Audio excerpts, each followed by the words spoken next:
everyone, this is Anne-Marie from AnneMarieTrades.com, and I was asked a question about the following. It said, I took a trade in Netflix today, entered at 81.87 and got stopped out at 81.57. When, why should I have re-entered the trade again so I don't just look at it and keep thinking, oh, I missed it again? All right, every single one of us that has ever traded has been in this particular space. We've all done that. What happens to us when we get bumped out of a trade is that we lose confidence in the fact that the direction that we had initially chosen actually makes sense. Now here's a fact. Sometimes trades are going to go against you. It doesn't mean that the trade didn't make sense. It could have a lot to do with timing. All right, so let's take a look at this. This trade happened at around 10:24 because I entered it long, excuse me. And I entered it around here, thinking that it was going to hold this particular area, and watched it punch up and then start to fail.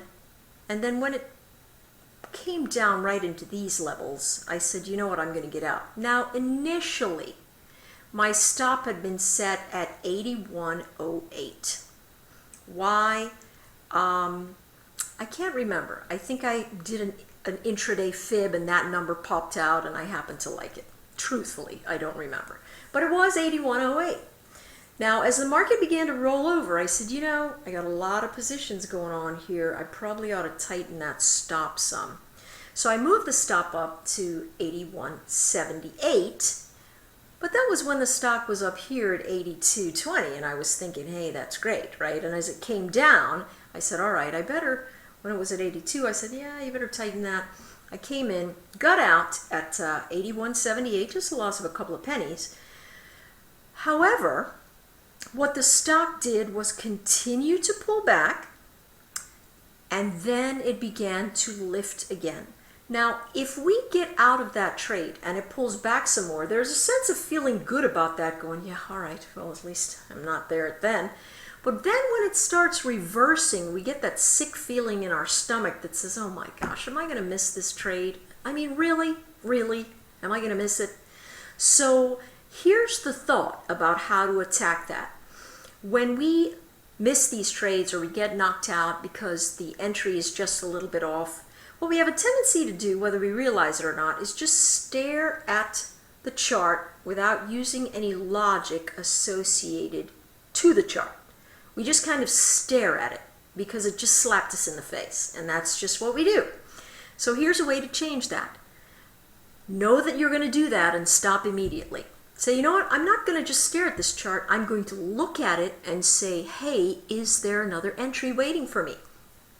Now what we notice about this time around, as it pops up into here, that it is holding this particular fib level right here. Now let's say you didn't have the fib level, right? Let's hide it for a second. Hide drawing, okay. If you didn't have it, then what you'd notice is this channel that I actually drew with that's sitting right about there. All right, so what you want to do is watch for the breakout of that channel. Remember, always try to sit down and look at your stocks like, wait a second, what is this building? What am I looking at? How is this forming? And when you have that kind of inductive and deductive reasoning, just looking at your chart going, you know what, I'm not going to let you win. I'm just going to watch for the next space that's good for me. So when it pops out here, let's say you miss it because it's a 5-minute candle. When it retraces like this and holds the higher level, it's retracing less than 50% of this candle, so that feels pretty good. Watch for the pop out and you can go long up there. But again, if it's holding down here, this is the area that you want to get in. And of course, you know, if you have your Fibonacci's, you would have known, all right, this is exactly where it is I need to go. All right, so just wanted to show you that. Hope it helped. Trading to each Fibonacci level and then getting out. And good luck trading tomorrow.